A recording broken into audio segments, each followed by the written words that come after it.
یہ شروع سے پیغمبر حسن و جمال حضور علیہ السلام کی توہین و تنقیص کو شعار زندگی رکھتے ہیں، تو ایک زمانے میں انہوں نے سازش کی اور آقا کریم کے روضہ اطہر سے حضور کے جسد اطہر کو چرانے کی سازش کی، اور جس کی حفاظت میرا رب کرے کون اس محبوب کا بال بھی کا کر سکتا ہے۔ یہ جو کچھ ہو رہا ہے یہ ہمارا امتحان ہے، ورنہ جس کے سر پہ وارفانہ لاکا ذکر کا تاج میرے رب نے رکھا ہے، بھلا اس کی شان کو کوئی گھٹا سکتا ہے؟ جدا ذکر خدا بلند کرے کیڑا جمع حسن و بند کرے، اس ذکر دا حافظ آپ خدا پڑھو لا الہ، خود اللہ حفاظت کرنے والا ہے ذکر کی۔ یہ تاج رب نے محبوب کے سر پہ رکھا ہوا ہے، اس لیے چاند کی طرف منہ کر کے تھوکنے سے چاند کی نوری کرنوں کو میلا نہیں کیا جا سکتا۔ تھوکنے والے کا اپنا منہ گندا ہوگا، لیکن چاند کل بھی روشن تھا، چاند آج بھی روشن رہے گا۔ مدینے والے چاند کی عظمتوں کو کوئی گہنا سکتا ہی نہیں ہے، کیونکہ جس کے سر پہ وارفانہ لکا ذکر کی چادر میرے رب نے تان دی ہے، اس کی عظمتوں کو کوئی گھٹا سکتا ہی نہیں ہے۔ یہ امتحان ہمارا ہے، یہ آزمائش ہماری ہے۔ اللہ اکبر۔ تو میں نے کہا کہ یہ سعادت مند لوگوں کا مقسوم ہوتا ہے، تو زمانے میں کچھ بد نصیب یہودیوں نے یہ سازش کی کہ حضور کے جسد اطہر کو روضہ انور سے نکال لیا جائے، اور پھر باقاعدہ انہوں نے 2 اشخاص کو وظائف پڑھا کر کے، داڑیاں رکھوا کر کے، جبہ و دستار پہنا کر کے مدینے میں بھیجا، صوفیاء کے، نیکوکاروں کے، علماء کے، زاہدین کے روپ میں، اور انہوں نے وہاں ایک جگہ کرائے پہ لے لی اور اپنی کارروائی کا آغاز کر دیا۔ وہ اپنے کمرے کے اندر سرنگ کھودتے اور روزانہ مٹی نکالتے، اور رات کے اندھیرے میں بقی کے قبرستان میں قبروں کے اوپر مٹی ڈال کے آ جاتے، اور سارا دن تسبیح لیے اللہ اللہ کرتے رہتے۔ لوگ کہتے کہ یہ تو بڑے صالح لوگ ہیں، اور پھر لوگوں کو خیرات بھی کرتے، لیکن کارروائیاں اور انداز یہ تھا، لباس خضر میں رہزنی کر رہے تھے، اور یہ ڈاکو اور یہ رہزن لٹیرے ایک بہت خطرناک مہم پہ آئے ہوئے تھے۔ جب وہ بالکل قریب پہنچ گئے، اور ایک روایت میں آتا ہے کہ حضرت عمر کے پاؤں کا انگوٹھا بھی ننگا ہو گیا، حضور علیہ السلام سلطان نور الدین زنگی کو خواب میں ملے، اور ان کی شکلیں دکھائی کہ یہ 2 موذی مجھ کو تکلیف دے رہے ہیں۔ تو سلطان فوراً اٹھا اور کہا مدینے میں کوئی غیر معمولی واقعہ ظہور پذیر ہوا ہے، اور اس نے جلدی سے کچھ سواروں کو اپنے ساتھ لیا اور کچھ خزانہ ساتھ لیا، اور فوجوں کو حکم دیا کہ وہ تیار ہو کر کے جلدی میرے پیچھے آئیں۔ مدینے میں پہنچ کر کے اس نے دعوت عام کر دی، اور لوگوں کہا کہ آؤ میرے دسترخوان نعمت سے کھاؤ، اور لوگوں کو خیرات کرنے لگا۔ سارا مدینہ اس کے پاس آیا، لیکن جو شکلیں اس نے دیکھی تھی اس کو وہ نظر نہ آئی۔ وہ بار بار پوچھتا تھا کوئی رہ تو نہیں گیا؟ لوگوں نے کہا کہ نہیں، سارے جو ہیں وہ آپ سے خیرات لے گئے ہیں۔ ہاں 2 شخص ایسے ہیں کہ جو بہت بڑے سخی ہیں، ان کو تو ضرورت ہی نہیں آپ کی دہلیز پہ آنے کی۔ بادشاہ نے کہا مجھے دکھاؤ وہ کون ہے۔ بادشاہ کو شک گزرا یہ وہی تھے۔ جب سامنے آئے تو بادشاہ نے فوراً پہچان لیا، کہا کہ میں تمہارے ڈیرے پہ جہاں تم رہتے ہو وہاں جانا چاہتا ہوں۔ بادشاہ تفتیش کرنا چاہتا تھا، جب دیکھا تو تسبیحیں لٹکی ہیں، مصلے بچھے ہوئے، قالین بچھے ہوئے ہیں، تو بادشاہ مصلہ اٹھایا، قالین اٹھایا تو نیچے پھٹا تھا، جب پھٹا اٹھایا تو نیچے سرنگ تھی۔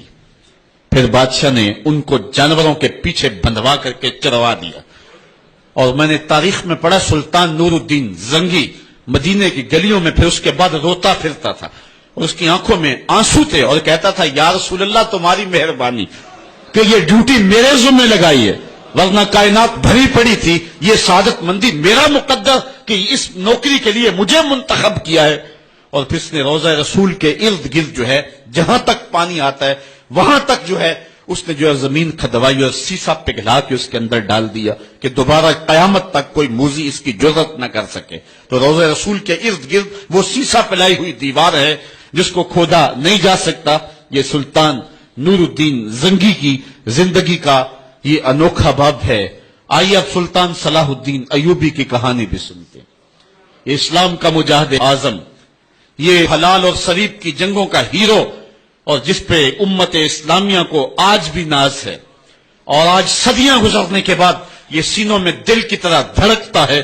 سلطان ایوبی کا نام آج بھی دلوں پہ نقش ہے، اور اس کا نام سن کے مردہ جانوں کے اندر بھی زندگی کی حرارت پیدا ہو جاتی ہے۔ اس کے زمانے میں ریجینالڈ بدبخت ایک انگلستان کے شہزادے نے حاجیوں کے قافلے کو روک لیا اور ان کا سامان لوٹ لیا. انہوں نے کہا ہم حج پہ جا رہے ہیں, تو نے ہمارا سامان لوٹ لیا, ہمیں جانے دے. تو اس نے دریدہ دہنی کرتے ہوئے کہا بلاؤ اپنے نبی محمد کو جو تمہاری جان چھڑائے. بس سلطان صلاح الدین ایوبی تک یہ بات پہنچی تو میں نے تاریخ میں پڑھا ہے کہ وہ دانت پیستا تھا, اس کی آنکھوں میں خون اتر آیا, اس میں کھڑے کھڑے قسم کھائی کہ جب تک اس ظالم کو کیفر کردار تک نہیں پہنچاؤں گا چین کی نیند نہیں سوؤں گا. پھر پونے 2 سال کا عرصہ آپ سلطان صلاح الدین ایوبی کی زندگی دیکھ کے جنگی مہموں کو ترتیب دیتا رہا. دن رات اس نے ایک کر دی, نیند قریب نہ آنے دی. جب نیند بہت زیادہ تنگ کر دی تو پھر وہ خیمے کی چوب کے ساتھ ٹیک لگا کے کھڑے ہو کر کے اپنی آنکھوں کی آگ بجھا لیتا, اور پونے 2 سال کا عرصہ اس نے چارپائی پہ لیٹ کے نہیں دیکھا. پھر وہ لمحے آئے کہ اللہ نے اس کی مراد پوری کی. انگلستان کے شہزادے لائن میں کھڑے تھے, اس نے شاہ گاما کو اپنی کرسی دی اور ساتھ کہا ہم جس کو کرسی دیتے اسے امان دیتے ہیں. پھر اس نے اس کے جو نائٹس تھے ان کو آب خورے دیے, ان میں پانی دیا, کہا جس کو ہم پانی دیتے ہیں اس کو امان دیتے ہیں. پھر جب ریجینالڈ کی باری آئی تو بادشاہ کی رگیں پھول گئی غصے سے. اس نے تلوار نیام سے باہر نکالی اور اس کی چھاتی پہ چڑھ کے اس کی گردن پہ تلوار رکھ کے اس کے ٹکڑے کرتے ہوئے کہا او کتے, تم نے کہا تھا بلاؤ اپنے نبی محمد کو, محمد عربی نے اپنا نوکر بھیج دیا ہے. اور اس طرح اس ریجینالڈ کتے کے 2 ٹکڑے کر کے رکھ دیے. یہ ہماری تاریخ ہے, یہ اور روشن تاریخ ہے. ہمارے اسلاف, ہمارے بزرگ اس دور کے شہنشاہ, اس دور کے بادشاہ اتنی جرأت اور اتنی عظیمت رکھا کرتے تھے. اور آج ہماری کمزوریاں نے دشمنوں کو دلیر کر دیے. کبھی ایسا بھی اندھیر آیا تھا کہ سر عام یوں توہین و تنقیص ہوتی ہو پیغمبر حسن اور پیغمبر جمال کی, اور پھر 1 ارب 40 کروڑ انسان دنیا کے اوپر بستے ہوں. یہ بھی زمانے میں دن دیکھنے تھے. تو امت مسلمہ کی موت واقع ہو جائے اگر حضور علیہ السلام کی توہین باقی رہتی ہے.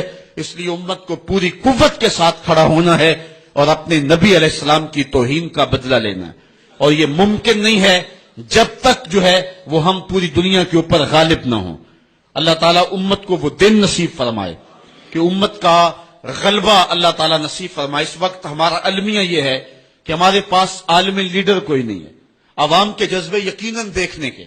سیریا کے بچوں کو میں نے دیکھا کہ وہ چھوٹے چھوٹے بچے, انہوں نے ہاتھوں میں کتبہ پکڑا ہوا ہے, اور میں اس منظر کو دیکھ کر کے کتنی دیر تک سکتے میں رہا. اس کے اوپر لکھا ہوا تھا اقتلونا ولا تسبوا لنبینا, ہمارے ٹکڑے کر دو لیکن ہمارے نبی کو گالی نہ دو. ان بچوں کے درد کی کہانی کلیجے چیر رہی تھی.